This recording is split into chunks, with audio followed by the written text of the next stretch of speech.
예, 지금 이 시간에 유럽 증시를 보시는 분도 계실 거고요. 미처 유럽 증시는 체크 못 하시는 분들도 계실 텐데요. 유럽 증시 상당히 강합니다. 물론 어제 그 반등폭이 그렇게 크지 못했기 때문에 그러한 흐름일 수도 있겠습니다만 어찌됐건 뭐 독일을 기점으로 해서 상당한 탄력적인 흐름이 나오고 있고요. 이에 연동돼서인지 미국 쪽의 흐름도 긍정적으로 선물 흐름 나오고 있습니다. 그렇다면 국내 증시의 경우 왜 이렇게 지지부진한 흐름이 나오는 것인지 이러한 부분에 대해서도 좀 고민을 해봐야 되는데요. 일단 어찌됐건 간에 뭐 글로벌 증시를 통해서 흐름을 전체 추세의 흐름을 놓고 확인하고 그 이후에 국내 증시의 흐름 확인하는 것이 맞을 것 같습니다. 일단 국내 증시 이외에 글로벌 증시의 최근의 흐름, 어떠한 흐름이 진행됐는지 차트를 놓고 보면 설명드리도록 하겠습니다. 일단 뭐 다우지수부터 보여드리도록 할게요. 다우지수 뭐 보시게 되면은 상당하죠. 일봉으로 가지고 나오지 않았습니다. 월봉으로 갖고 나왔어요. 오늘 아침에 여러분들 눈 뜨셨을 때 미국장부터 확인하셨을 텐데 어떻게 되세요? 미국의 다우지수의 월봉지수, 월봉지수를 놓고 보면 잘 안 보이실 수 있겠습니다만 사상 최대치 고점, 종가 기준으로 고점을 또 돌파를 하는 흐름 나타냈습니다. 물론 강보합 정도의 수준이긴 합니다만 뭐 전체적인 추세 부분의 상승 탄력이 굉장히 크다라는 거죠. 그리고 2007년도 고점 대비해서도 상승 탄력이 어마어마합니다. 이런 것을 놓고 볼 때는 뭐 국내 증시 좀 눌려 있는 부분은 상당히 좀 아쉬운 부분이 있는 거고요. S&P 500 지수 뭐 같은 흐름이다라고 생각하시면 되겠고 역시 마찬가지로 사상 최대치 고점을 오늘 아침 기준에 경신을 해줬습니다. 그리고 나스닥 지수 월봉 차트인데요. 나스닥 지수 같은 경우는 뭐 2007년 고점 대비해서 월등히 탄력적인 시세 분출이 있죠. 이 부분은 IT 거품이 붕괴되기 직전, 그러니까 IT 거품이 났을 때 그 고점까지도 뚫고 올라가는 흐름이고요. 독일 지수 마찬가지입니다. 지금 독일 지수는 일봉으로 놓고 보시게 되면은 이 꼭지 라인에서 월봉의 꼭지 라인에서 음봉 하나 떨어진 거 있죠? 이 부분이 일봉으로 놓고 보시게 되면은 추세 하락으로 일부 비춰지는 범위가 있습니다만 실질적으로 월봉으로 놓고 보시게 되면은 여전히 상승 각도가 상당히 가파르게 진행되고 있고요. 오늘 기준에서도 역시 마찬가지로 1%대 이상의 지금 상승 탄력을 나타내주고 있기 때문에 뭐 유럽이나 미국 쪽의 흐름 긍정적으로 해석하실 수 있겠습니다. 아시아 쪽에서도 뭐 니케이 지수 놓고 보여드릴 텐데 니케이 오늘 역시 2만 포인트 이상에서 마감을 했죠. 그래서 당연히 2007년도 고점을 뚫었고요. 그리고 20년 전 수준의 지수까지도 돌파하고 있는 이러한 추세입니다. 따라서 국내 증시 같은 경우에 놓고 보실 때 어떻게 돼 있어요? 유럽이나 미국 쪽 같은 경우에는 상당히 2007년 대비해서 더 올라섰는데 국내 증시 같은 경우 눌려 있다 보니까 디커플링 아니냐라는 생각까지 가지고 가고 있습니다. 하지만 제가 뭐 3월 달부터 해서 여러분들께 계속해서 말씀드렸던 내용은 사실적인 부분은 디커플링은 좀 아니다. 그러한 부분은 일단 첫 번째로는 상승률의 기준입니다. 상승률 기준에 저점 대비해서 다우존스 지수도 사실은 2002년 말 2003년도 초가 바닥이 되는데 2009년도에 뭐 2008년도에 터진 리먼 브라더스 사태 때문에 2009년도에 저점을 한 번 더 찍죠. 그러한 저점 찍고 난 이후의 흐름 그리고 S&P 500 지수 마찬가지고요.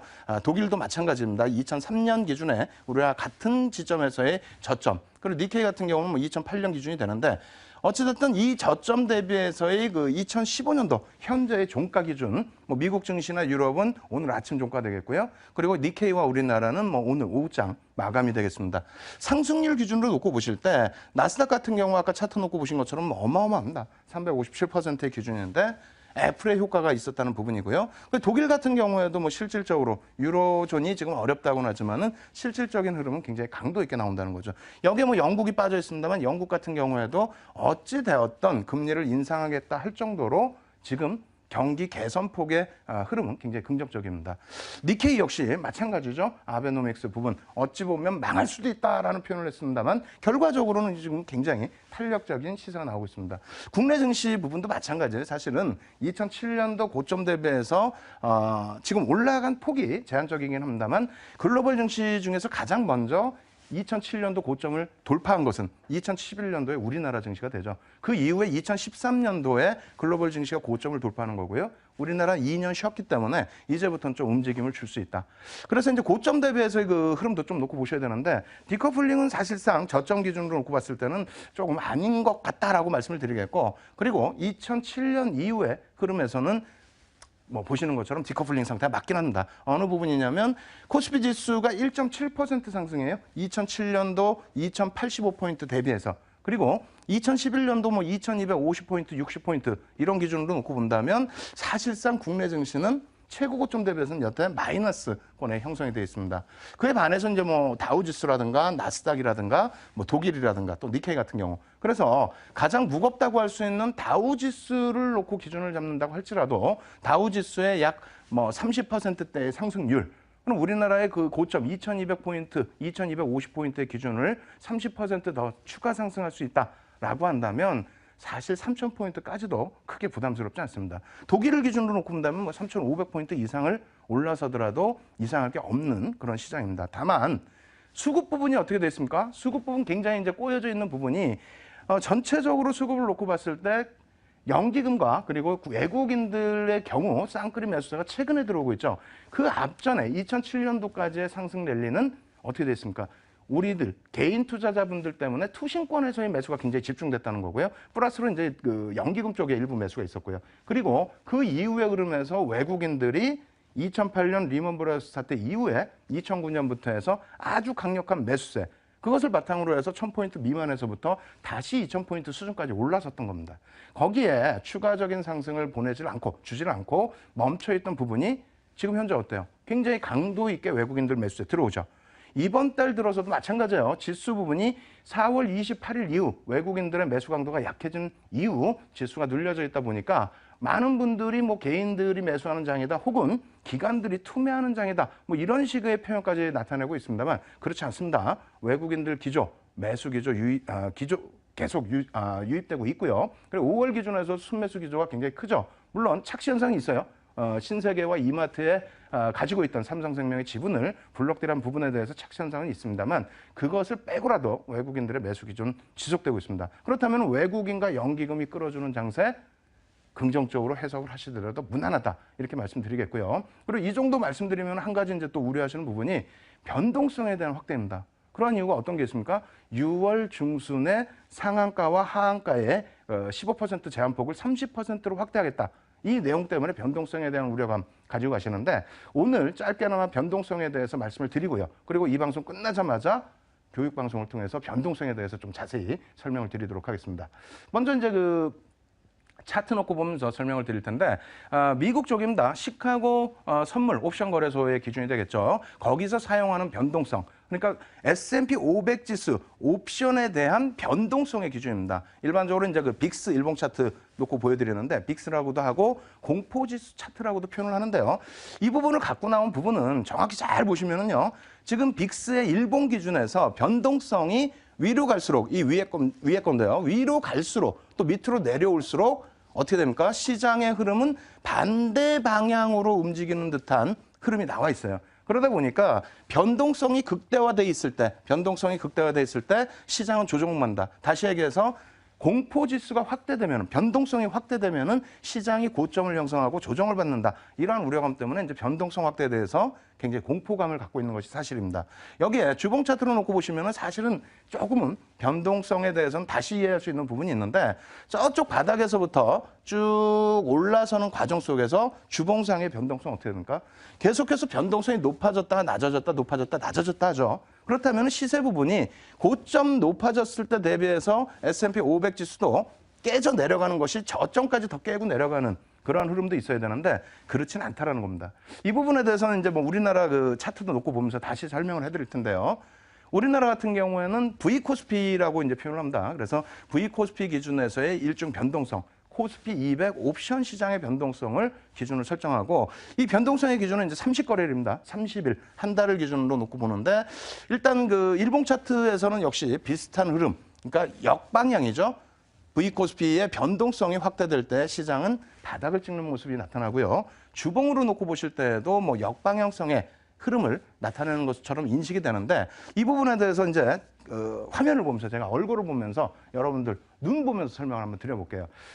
변동성이라는 것이 시장에 조금 잘못 알려져 있는 부분이 있습니다. 어떤 내용이냐면 변동성에 대해서 변동성이 확대되면은 시장은 급락이 연출된다. 이러한 부분으로 형성되는 분위기가 있습니다. 그런데 그것은 닭이 먼저냐 알이 먼저냐의 기준이 있어요. 무슨 얘기냐면은 뭐 제가 설명드리고 난 다음에 다시 우리나라 그 주봉 차트, 화면의 주봉 차트를 다시 보여드릴 텐데 변동성이요. 장기간의 횡보라든가 장기간의 횡보에서는 뭐 당연히 변동성 자체가 좁아져서 바닥권의 변동성이 형성이 되겠죠.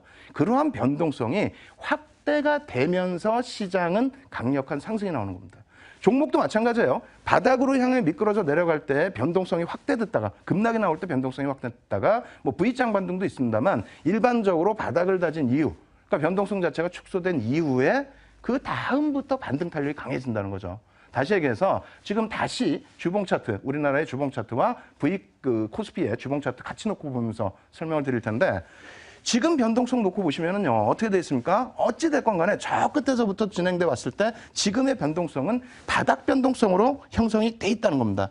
바닥 변동성의 지금의 지수. 다시 얘기해서 이 변동성이 이만큼 확대가 돼야, 확대가 되는 꼭지 부분에 놓여져 있어야 시장에 대해서는 조정폭이 깊게 나올 수 있다는 거예요. 물론 차트를 놓고 보실 때 꼭지가 저점으로 형성되는 것이 아니냐 이렇게 생각하실 수가 있는데 변동성이 확대되면서 올라간다. 결론적으로 다시 말씀드린다면 지금 시장의 변동성은 바닥이기 때문에 여기서 오히려 변동성이 확대가 된다면 시장의 상승 랠리는 오히려 더 커질 수 있다는 그러한 역설적인 말씀을 더 드립니다. 그래서 변동성에 대한 우려감 좀 배제를 하시고요. 그리고 이러한 변동성에 대한 우려감도 있음에도 불구하고 우리나라 거래소 시장 또 금융시장, 금융당국에서 상한가 제도를 확대하는 이유에 대해서도 짧게 설명을 드리겠습니다. 어차피 6월 15일경에 상한가 제도 자체가 30%로 확대가 되는데 이 부분에 대해서 뭐 글로벌 시장은 어떻게 진행되고 있는지 글로벌 시장부터 한번 살펴보도록 하겠습니다. 일단 우리가 알다시피 선진 시장은 상한가 제도가 거의 없어요. 미국과 유럽은 가격 제한폭 자체가 사실상 없습니다. 이렇기 때문에 뭐 어떤 그 주가 조작이라든가 이런 부분이 더 어려운 부분이 있죠. 그리고 하루의 등락폭이 어마어마하게 커지는 경우도 있습니다만 그 부분에 대해서는 이제 뭐 서킷 브레이크라든가 모든 보완책을 마련해 놓고 있기 때문에 그 변동성에 대한 그 공포감은 좀 배제를 시키는 것이 맞습니다. 일본 같은 경우에도 사실은 이제 정액 가격 제한폭을 설정하고 있기 때문에 이 변동성 자체가 이제 더 확대될 수 있는 국가 중에 하나인데 일단은 그 평균적으로 놓고 봤을 때 한 22% 정도의 주가 등락폭을 가지고 가는 국가고요. 우리나라와 뭐 대만 그리고 중국 정도가 상한가 제도가 일정 부분 있다 이렇게 생각하시면 되겠습니다. 이번에 이제 바뀌는 부분 전체적으로도 설명드릴게요. 글씨가 좀 작죠? 작은데 95년부터 해서 변동성은 계속 키워져 왔었다라는 거고요. 98년 이후에 17년 만에 다시 변동성을 확대시키는 겁니다. 그래서 상한가 그 부분 자체를 30%까지 이렇게 확대를 시킨 부분이죠. 그래서 95년 이전 정액제에서부터 가격 제한폭 95년 기준이고요. 그리고 96년, 97, 98년 그리고 98년에 역시 마찬가지로 12월 달에 한 번 더 변동성 상한가 부분을 확대를 시켰습니다. 그럼 이 목적이 정부의 의지가 어떤 것인지도 확인을 해봐야겠죠. 그 정부의 의지, 목적 부분이 어차피 오늘 종목 부분에서 또다시 나옵니다. 그래서 그 부분 설명을 다시 드리면은요. 코스피의 변동성이, 그러니까 상한가 제도를 확대했을 때 나타나는 거래 대금입니다. 그래서 이 거래 대금의 증가 부분을 추진하기 때문에 금융당국이 지금 세수 부분 때문에 굉장히 머리가 아프죠. 그렇기 때문에 효과적인 어떤 그 거래세의 인하 이런 부분이 가장 큰 재료가 될 수 있는데 그 부분은 좀 막고 오히려 내년부터 해서 선물 시장이라든가 파생 상품에 대한 거래세를 오히려 또 부과하겠다. 이런 내용 때문에 시장을 좀 위축시킬 수 있는 그런 내용으로 오히려 발표하고 세수를 걷기 위해서 사실상은 이러한 부분들을 좀 강조하는 부분이 있다. 그 부분은 금융당국에서도 뭐 공식적으로 얘기하는 부분입니다. 어찌됐건 상한가 폭을 넓히면서 작전 세력도 줄이고 그에 따른 또 거래 대금의 증가를 통해서 세수를 늘리겠다의 기준이 되는 거고요. 코스피 기준에서도 뭐 이 정도의 거래 대금이 증가했던 부분이 있었고요. 그리고 코스닥 시장에서도 이 정도의 거래 대금이 증가한 부분이 있습니다.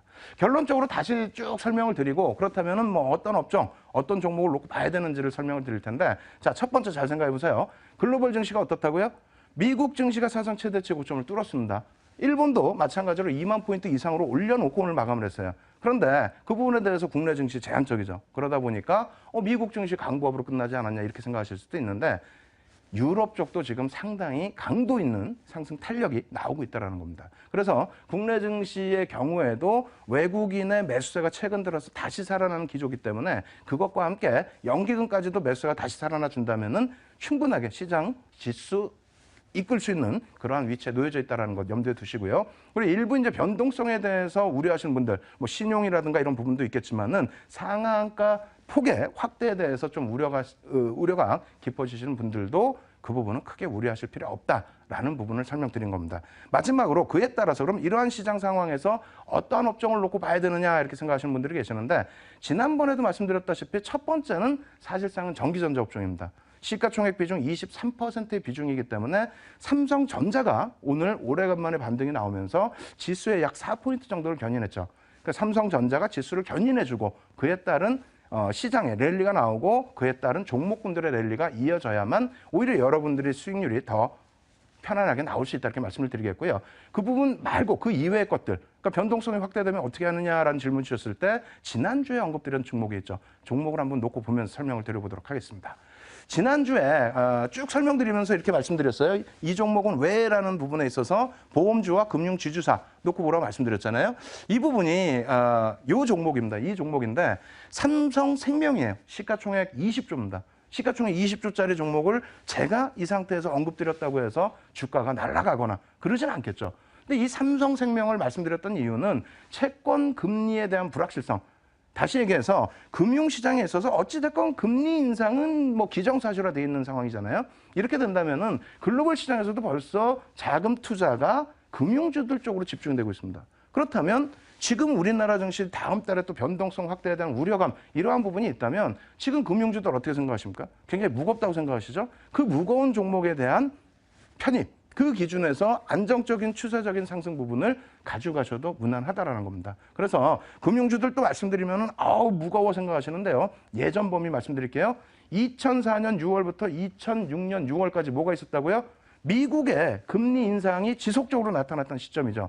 그 미국의 지속적인 금리 인상을 통해서 어떻게 됩니까? 금융주의 랠리가 나왔죠. 그 금융주의 랠리가 코스피 시장 80% 상승할 때 230% 이상의 상승 랠리가 나왔다는 겁니다. 다시 얘기해서 지금은 금리 인상을 목전에 두고 있는 상황이에요. 그런 상황이기 때문에 그 부분에 대한 금융주들에 대한 시각 여러분들이 바꾸셔야 되고요. 말씀드린 삼성생명 더 놓고 보셔야 됩니다. 그 부분에 대해서 추가적인 설명 짧게 설명드리고 나중에 교육방송에서 한 번 더 진행을 해드리겠습니다. 일단 화면 한 번 더 놓고 보여드릴 텐데요. 지난주에 보여드렸던 일봉 차트입니다. 일봉 차트의 기준이고 이 정도 범위에서 추세 돌렸기 때문에 이것이 수급만 뒷받침되면 좀 더 강도 있는 흐름이 나올 수 있다. 이렇게 말씀을 드렸는데 결과적으로는 이번 주의 흐름이 되겠죠. 지난주 수요일부터 해서 오늘까지의 흐름입니다. 교육이 지나자마자 그 다음날 우연찮게도 7% 이상의 상승이 나왔어요. 7% 이상 상승이 나왔음에도 불구하고 차익 실현하시지 말라고 오히려 문자를 보내드리고 교육을 계속 진행을 해드렸습니다. 그러한 이유는 앞서 말씀드린 그 금융주들의 시장에서의 지수 견인력을 여러분들이 놓고 보셔야 된다 말씀드린 부분이고요. 그리고 그 이후에 이제 조정이 나온 부분인데 이 조정폭은 이런 형상으로 되어 있습니다. 신세계에서 타법인 주식에 대한 처분, 그러니까 신세계와 이마트가 좀 글씨가 너무 작아서 안 보이시죠? 이렇게 보여드릴게요. 600만 주에 달하는 물량, 정확히 600만 주입니다. 달하는 물량이 아니고 600만 주, 기타 법인을 통해서 600만 주를 외국인과 기관에게 어떻게 합니까? 넘깁니다. 블록딜을 단행하는데요. 해외 국펀드, 해외 투자자에게 74%, 국내 투자자에게 26%. 다시 표현한다면 이 부분이 일정 부분 할인이 됐어요. 종가 기준이 11만 6,500원이었고 그다음에 6.27% 할인된 10만 9,200원에 블록딜이 되다 보니까 많은 분들이 이거 더 저가에 블록딜이 됐기 때문에 주가 조정이 있는 것이 아니냐라는 우려감이 확대되는데 전혀 그렇지 않죠. 국부펀드가 편입하자마자 물량을 정리하겠습니까? 아닙니다. 이러한 기준점에서 이 물량을 받아간 외국인들이 있기 때문에 5월 누적 기준에서도 외국인들 순매수 규모가 월등히 커진 거고요. 그리고 이 물량은 원래 삼성생명 자체도 유통 물량이 적습니다. 그러한 가운데서 또 물량을 넘겨놨기 때문에 유통 물량 자체가 일정 부분 더 축소될 수 있어요. 왜? 어제 그리고 지난주 기준에서 외국인들 기관들에게 물량을 개인들이 좀 많이 뺏긴 상태이죠. 뺏겼기 때문에 주가가 상승 탄력이 나왔고요. 그래서 향후 추세 부분에 있어서는 추가적인 상승 랠리가 나올 수 있다. 그래서 전반적인 금융주에 대한 내용과 향후 대응 전략 부분은 어떻게 해요? 오늘 방송 끝나자마자 11시부터 해서 무료 교육 방송 여러분들께 815TV를 통해서 진행해 드리도록 하겠습니다. 아시겠죠? 그래서 오늘 시황은 이만큼에서 말씀드리고 여전히 전기전자 업종과 금융주에서 여러분들의 해법을 찾아 나가셔야 된다. 이렇게 마무리를 해드리도록 하겠습니다. 예, 시장에서 요즘에 화두가 되는 것이 참 많이 있습니다. 여러 가지가 있습니다만 뭐 그중에서도 제가 순간순간 생각나는 것을 꼽자면은 뭐 첫 번째로는 뭐 제약주들 또 바이오 업체들 굉장한 시세를 내주고 있죠. 뭐 코론 같은 경우에도 마찬가지고요. 자회사의 랠리 때문에 같이 임상실험 3차까지 진행이 지금 되는 건가요? 어찌됐건 여러 가지 모멘텀을 가지고 제약주들 흐름이 굉장히 강하게 나오고 있습니다만 너무 이격이 많이 발생돼 있어요. 그래서 조금은 부담스러운 면이 있다. 이렇게 말씀드리겠고 지수에 미친 영향력은 조금 다소 제한적입니다. 그런 부분이 있죠. 어찌됐건 지금 뭐 제약주들의 랠리 부분 상당히 시선을 많이 잡고 있고요. 또 한 가지는 오늘 같은 경우에 이제 그 조선업종 같은 경우에도 상당히 탄력을 받았습니다. 그리고 또 한 가지 시장에서 시선을 받는 것이 어떤 게 있죠? 화학업종입니다. 화학업종은 시가총액 비중도 10% 초반을 넘어서고 있어요. 지수에 대한 영향력도 굉장히 큽니다. 그런데 지금까지는 뭐 LG화학이라든가 이런 쪽에서의 시세가 나오면서 화학업종이 부각이 됐다면 현재 가장 최근의 기준에서는 어떤 종목 때문에 화학업종이 부각이 되나요? 아모레퍼시픽과 아모레취입니다. 아모레퍼시픽과 아모레취 3월 달부터 계속 방송을 통해서 말씀을 드렸고 교육을 진행을 해드렸는데 이 아모레퍼시픽과 아모레취가 액면 분할 이후에 재상장을 했죠. 재상장을 하면서 아모레퍼시픽 같은 경우에 이제 시가총액이 지금 25조에 달해요. 그리고 아모레취 같은 경우도 시가총액이 15조인데 거래량이 연일 아모레퍼시픽이 펑펑 터집니다. 그렇게 되면서 시장 거래대금 자체를 굉장히 좀 견인해 놓은 상태이죠. 그러다 보니까 시장에서는 어떤 그 시선이 형성이 돼 있습니까? 액면 분할에 대한 부분에 대해서 관심이 조금 더 고조되고 있고요. 그리고 대형주에서도 액면 분할을 하니까 예전과는 다르게 아모레퍼시픽처럼 뭐 시가총액 지금 5위까지 올라선 상태이죠. 그렇기 때문에 이러한 주가 흐름이 나올 것인가라는 것 때문에 뭐 거래소로 문의를 하는 경우도 종종 있다라고 거래소 관계자 쪽에서 이제 뭐 발표를 한 상태죠. 어찌됐든 액면 분할과 더불어서 여러분들이 놓고 보셔야 될 부분은 6월 기준입니다. 6월 기준에 K탑 30 이 부분에 대해서 이제 그 금융당국이 가장 작년부터 해서 또 추진했던 부분 중에 하나인데 K탑 30에 대해서 종목이 지금 확정되지는 않았습니다. 그리고 지수 자체도 뭐 확정되지는 않았는데 상반기 중으로는 K탑 30 종목을 뭐 발표하겠다 이러한 뉘앙스를 풍기고 있어요. 어찌됐건 그 부분에 대해서도 3월부터 교육을 해드렸는데요. 그 내용들 다시 한 차례 놓고 보도록 하겠습니다. 자, K탑 30 이 부분이 무엇인가 한번 놓고 보시면 제가 오늘 좀 많이 착각을 했는데요. 3월부터가 아니죠. 3월부터가 아니고 1월부터 제가 1월 20일 제 방송을 하면서부터 계속 말씀드린 내용인데 뭐 한국판 다우지수 K탑 30 지수의 경우 주가 평균 방식을 형성하고 있어요. 이 부분은 뒤에 다시 설명을 드릴게요. 그리고 다우지수 K탑 30의 기준에 시가총액과 매출액과 거래량과 주가를 반영해서 종목을 선정하겠다. 업종 대표주 기준이 되겠죠. 그리고 지수 편입 조건은 주가가 어찌됐건 현재 주가가 액면과 상관없이 50만 원 이하. 그렇기 때문에 대형주에서 가급적이면 액면 분할을 통해서 이 K탑 30에 편입이 되면은 코스피 200 지수에 대한 그 추종 지수 매매는 세금을 내년부터 부과하지만은 K탑 30은 세금을 면제해 줄 테니 이쪽으로 좀 움직여라 하는 것이 지금 금융당국, 특히 뭐 거래소 쪽에서의 그 의지입니다. 어찌됐건 이러한 것을 발표를 했는데 전체적으로 한번 놓고 볼게요. 이 K탑 30이라는 것이 과연 실용성이 있느냐 이 부분을 말씀드리면 사실상은 실용성은 없습니다. 왜냐하면 조금 죄송스러운 표현으로 탁상행정일 가능성이 조금 있어요. 작년에 그 재정부가 바뀌었죠. 재정부 그 내각이 바뀌면서 재정부에서 여러 가지 이제 추진을 하다 보니까 거기에 발맞춰서 금융당국 거래소에서 내놓은 하나의 제한 방식인데 사실은 뒷부분에 또 설명드릴 내용 중에 하나가 이제 세수를 많이 걷기 위한 방법 중에 하나입니다. 그 부분도 공식적으로 언급한 부분이고. 근데 지금 K탑 30은 시대에 조금 뒤떨어지는 부분이 될 수가 있습니다. 어떤 내용이냐면 일단 미국의 다우지수와 일본의 니케이 225 지수가 주가 평균 방식입니다. 그러니까 시가총액이나 이런 거 다 필요 없이 현재 형성돼 있는 주가, 현재 형성돼 있는 주가의 가격, 주식의 가격만을 평균을 내서 그것을 지수화한다는 거죠. 그래서 그 부분은 거의 뭐 다우지수가 처음으로 주가 지수라는 것을 창출을 한 건데 거의 형식적인 그리고 뭐 명예라고 표현하면 좀 그렇고요. 어찌됐건 그 뭐 조금 시장에 직접적인 영향을 미치는 부분이 아니고 형식적인 부분에 더 놓여져 있다. 명분이 더 있는 그런 지수다. 이렇게 말씀을 드립니다. 그래서 나머지 실질적인 뭐 독일이라든가 프랑스, 영국 또 미국의 S&P 500 지수 그다음에 일본의 뭐 토픽스 같은 경우가 전부 어떻게 한다고요? 시가총액 방식을 통하고 있고 우리나라도 83년 이후부터는 시가총액 방식을 나타내고 있습니다. 그러한 부분이 갑자기 바뀔런지는 의구심이 생기는데 어찌됐건 이 부분은 어떻게 된다고요? 정부 정책입니다. 핀텍스만이 뭐 정부 정책이고 뭐 그런 것이 아니에요. 이러한 부분도 정책적으로 가겠다. 이렇게 가겠다는데 왜 반발을 하느냐예요. 그걸 뭐 옛날처럼 억압할 수는 없지만은 긍정적인 모습을 보여주게 되면서 자꾸 유도를 하는 부분이 있는 거죠. 어쨌든 이 부분에 이제 그 지난 과정들 복습을 통해서 한번 말씀을 드릴 텐데 과거에 많이 보여드렸어요. 다시 한번 자료들 놓고 보겠습니다. 지금 금융당국에서 이것을 추진하는 이유는 보시는 것처럼 일평균 거래대금이 2001년 고점 찍은 이후에 급격히 축소가 되고 있기 때문이었어요. 이 부분 때문에 일단은 이러한 내용들을 자꾸 발표를 했죠.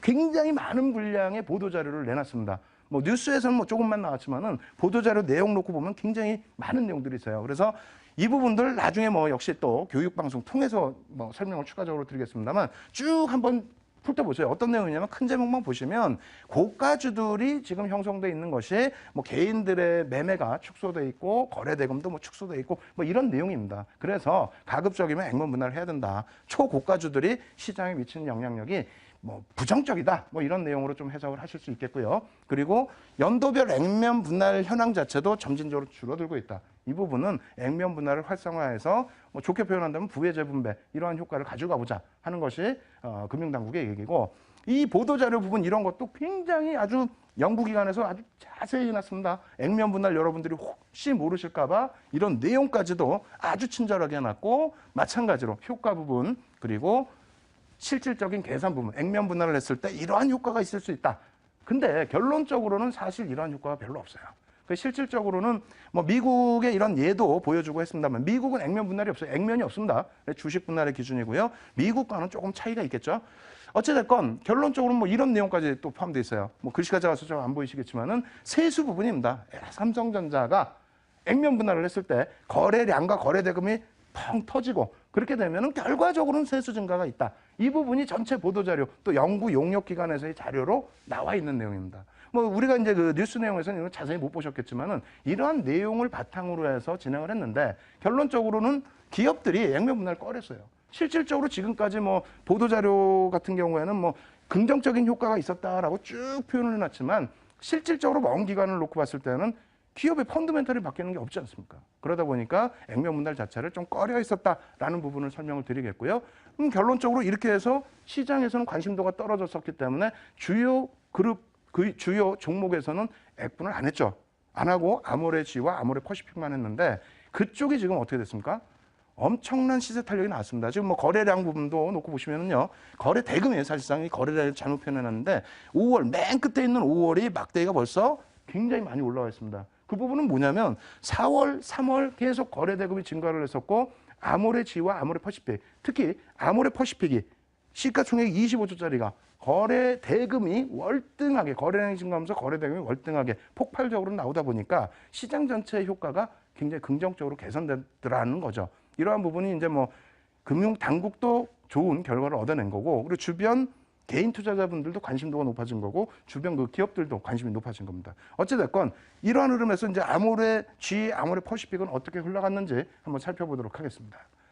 이렇게 놓고 보시면요. 아모레퍼시픽의 일봉 차트입니다. 놓고 보시면 2014년 7월 20일입니다. 한국거래소에서 이제 액면 분할 적극 권장한다. 이렇게 나왔는데 이 부분이 뭐냐면 그 이전에 작년 6월, 7월인가요? 6월이죠. 6월로 기억을 하고 있는데 어찌됐건 재정부 장관이 바뀌셨습니다. 그러면서 이제 새롭게 추진하는 여러 가지 금융시장에 대한 뭐 새로운 내용들, 금융개혁의 내용들 그러한 부분과 더불어서 한국거래소에서 액면 분할을 적극 권장을 한다. 이런 내용이 나왔고 그리고 2014년 10월에는 그것을 바탕으로 해서 어느 정도의 시세가 나온 부분이 있죠. 뭐 펀더멘털적인 부분도 있지만 그것을 바탕으로 해서 시세가 나오고 또 기자들이 물어보겠죠. 그래서 중국에서 그 기업 설명회를 할 때 2014년 10월 22일 날 액분 계획이 있습니까? 라고 했더니 뭔 소리냐? 우리는 액분 계획 없다라고 큰 소리를 빵 쳤죠.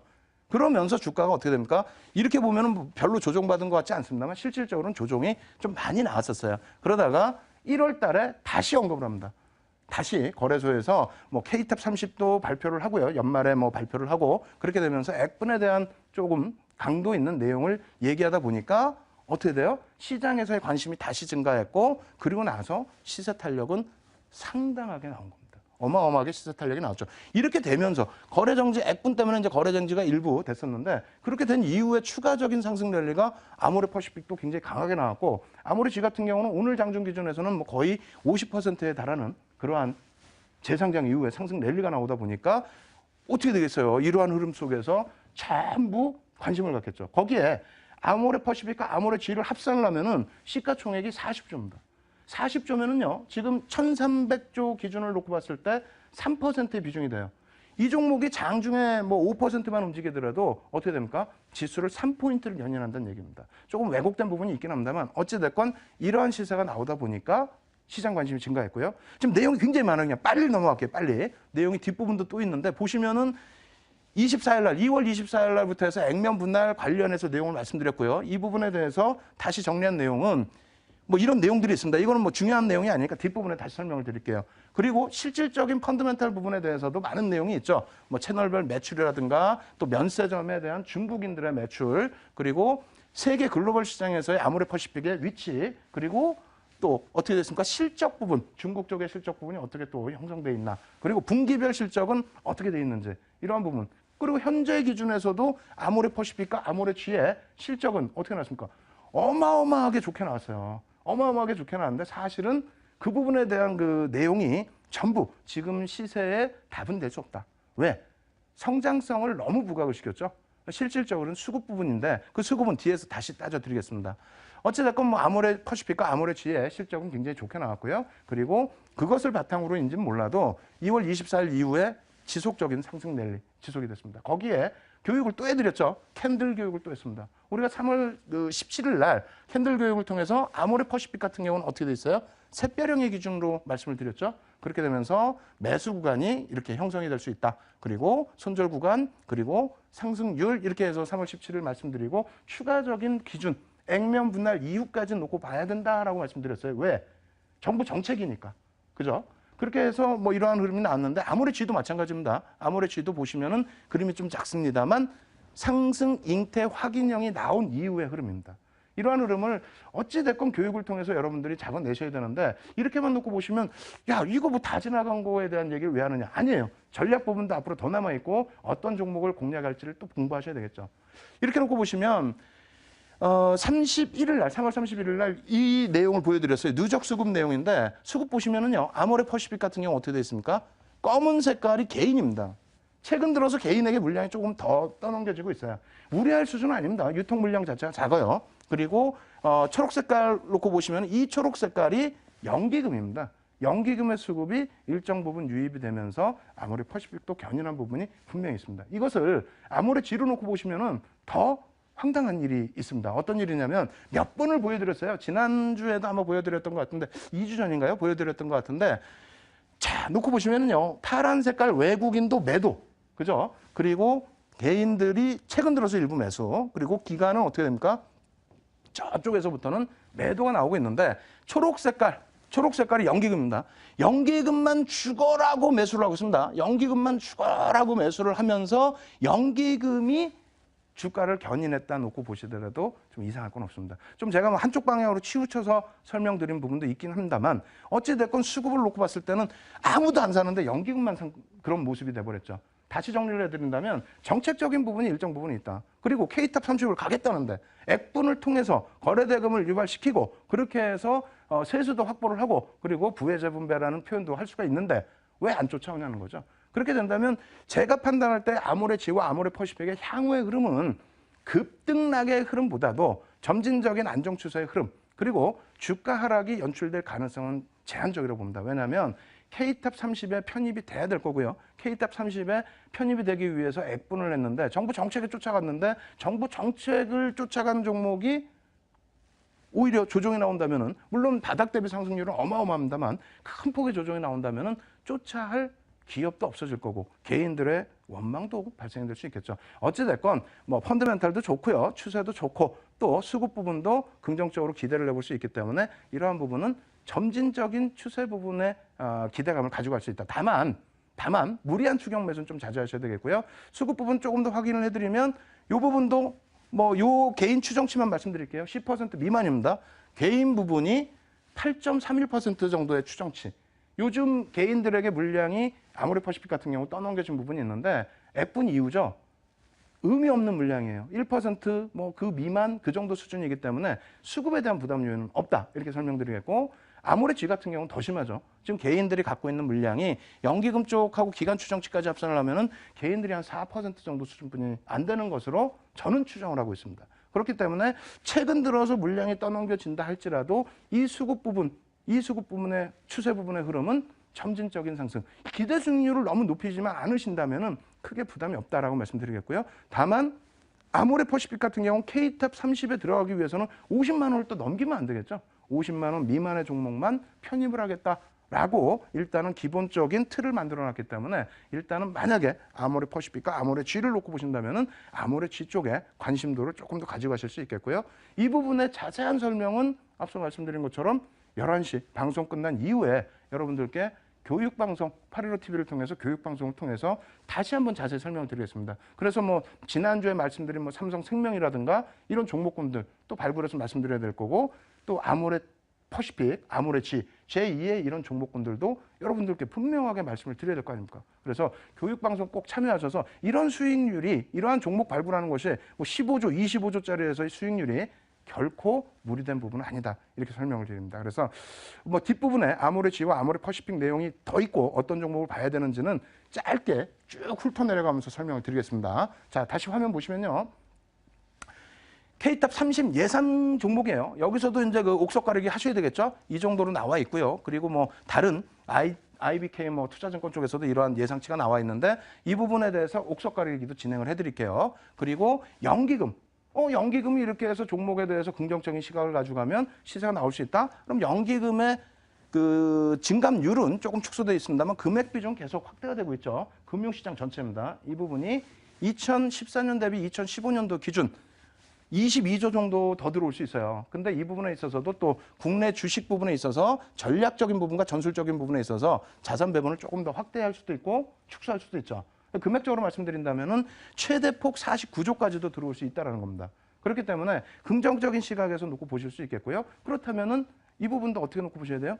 국민연금의 지분이 많은 종목. 그리고 또 다시 놓고 보시면 10월부터 국민연금 기준이 매수를 많이 한 종목. 뭐 10월 기준 잡으셔도 되고 또 1월 기준 잡으셔도 되고 또 금액 기준 잡으셔도 되고 수량 기준 잡으셔도 되고 이 페이지도 굉장히 길게 여러 장 있습니다만 시간 관계상 요만큼에서 마무리를 해드릴게요. 그래서 결론적으로 정리를 해드린다면 K탑 30이라는 부분에 대해서요.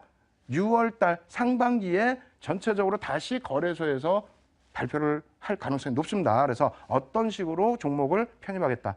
근데 액면 분할에 대해서 강조를 했고 거래 대금의 증가에 대해서 강조를 했기 때문에 그에 맞는 종목군들을 편입할 가능성이 있습니다. 그 부분에 대한 뭐 국민 당국의 전략적인 부분이니까 이 부분 해석하시면서 그러한 종목 정부 정책에 맞는 종목 발굴하셔서 제2의 아모레 G와 아모레 퍼시픽 같은 종목을 내 것으로 만들자. 그런 내용으로 이 종목은 왜 시간을 진행을 해드렸습니다. 오늘 두 번째 시간 요만큼에서 마무리해드리고요. 세 번째 다음 파트에서는 여러분들께 그랜빌의 매매 법칙 또 비법을 말씀드리도록 하겠습니다.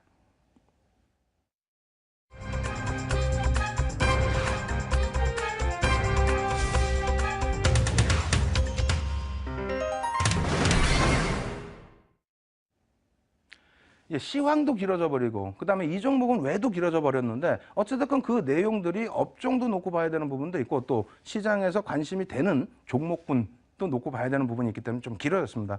오늘은 어차피 이제 그랜빌의 매매 법칙에 대해서 총괄적인 복습이에요. 총괄적인 복습이고 좀 아쉽게도 실전 예제 차트는 안 갖고 왔어요. 그래서 실전 예제 차트는 어떻게 한다고요? 교육방송 때 다시 815TV를 통해서 여러분들께 보여드리도록 하겠습니다. 일단 그랜빌이 어떠한 매매 법칙을 여러분들께 알려줬는지 그 부분에 대해서 다시 복습을 해보도록 하겠습니다. 자, 전체적으로 표 뭐 간단하게 정리되어 있는 내용인데 나중에 자료 꼭 다운받으셔서 꼭 여러분들 것으로 만드시기 바라겠고요.